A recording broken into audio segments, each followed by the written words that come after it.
ગુજરાત પ્રદેશ ભાજપ લઘુમતી મોરચા દ્વારા મોદીએ સોગાત ઈદ કીટનું વિતરણ સુરત ખાતે કર્યું હતું। વધુમાં ડોક્ટર મોહસિન લોખંડવાલાએ મીડિયાને જણાવ્યું હતું કે યશસ્વી પ્રધાનમંત્રી નરેન્દ્રભાઈ મોદી સાહેબે દેશના મુસ્લિમ સમાજની ખુશી સાથે પોતાના પર્વની ઉજવણી કરી શકે તે હેતુથી સોગાતે ઈદ કીટ વિતરણ કરવામાં આવી છે।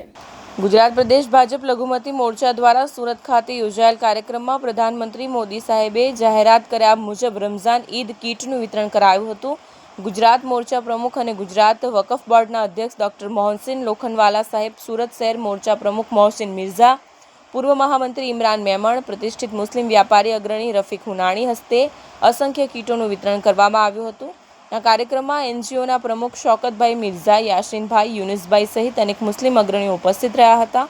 આ તકે ડોક્ટર લોખંડવાલાએ મીડિયાને જણાવ્યું હતું કે યશસ્વી પ્રધાનમંત્રી નરેન્દ્રભાઈ મોદી સાહેબે દેશના મુસ્લિમ સમાજ ખુશી સાથે પોતાના પર્વની ઉજવણી કરી શકે તે હેતુથી સોગાતે ઈદ કીટની કરેલ જાહેરાત મુજબ પ્રદેશ લઘુમતી મોરચા દ્વારા આ કીટોનું વિતરણ કરવામાં આવી રહ્યું છે।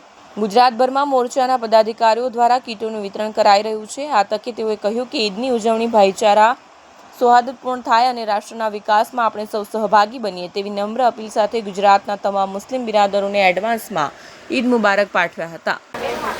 ડૉક્ટર મોહસિન લોખંડવાલા, પ્રમુખ ગુજરાત ભાજપા લઘુમતી મોરચા। આજે રમઝાનના અંતિમ દિવસે અને આવનારી ઈદના મોકા ઉપર એક અમારો રાષ્ટ્રીય લેવલથી સોગાતે મોદી નામનો કાર્યક્રમ અમને આપવામાં આવેલો છે, જેના અનુસંધાને આજે અમે ભેગા થયા છે।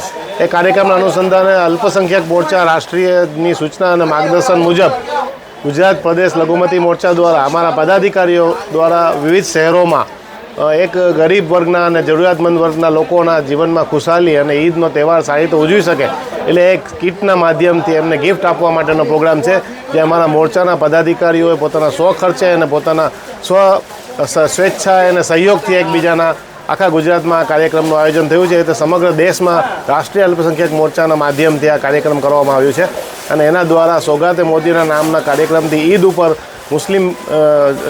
મુસ્લિમ સમાજના ગરીબ વર્ગના લોકોને મદદ પહોંચાડવાના હેતુથી એક સિમ્બોલિક ગિફ્ટ ભેટ આપવામાં આવે છે અને આવનારા સમયમાં અન્ય ધાર્મિક લઘુમતીઓ જેવી કે ક્રિશ્ચિયન, શીખ, બેસાખી આવશે, ગુડ ફ્રાઈડે આવશે, ઈસ્ટર આવશે, એ તો દરેક સમાજના લોકો સાથે અલ્પસંખ્યક મોરચાના કાર્યકર્તાઓ સંવાદ કરી અને એમની સાથે આ જ રીતે કાર્યક્રમોનું આયોજન કરશે। ઈદ એટલે શું? ઈદની ખુશી કઈ રીતે મનાવવી? ઈદની ખુશી મનાવવા માટે મુસ્લિમ સમાજ માટે રમઝાનના 30 દિવસની ઇબાદતો પછી ઈદના તહેવારનું ખૂબ જ મહત્ત્વ છે અને દરેકના ઘરમાં હસી ખુશીનો માહોલ હોય છે। આ તો એક સામાજિક સમરસતાના માધ્યમ માટે અને એક સૌહાર્દ માટે આ કાર્યક્રમ કરવામાં આવે છે। દરેક મુસ્લિમ પોતાની રીતે ઈદની ઉજવણી કરે છે, અમે બી એમની સાથે સહભાગી થઈએ અને એક જાતનું એમની સાથે સંવાદ બને ગરીબ વર્ગના લોકો સાથે અને પાર્ટીના પદાધિકારીઓ વચ્ચેનો એક સેતુ બનાય અને એના માધ્યમથી દેશની અને રાજ્યની જે યોજનાઓ છે એનો બી અમે એની સાથે પ્રચાર કરી શકીએ અને સંવાદ કરી શકીએ। એક એની પાછળનો મોટો છે।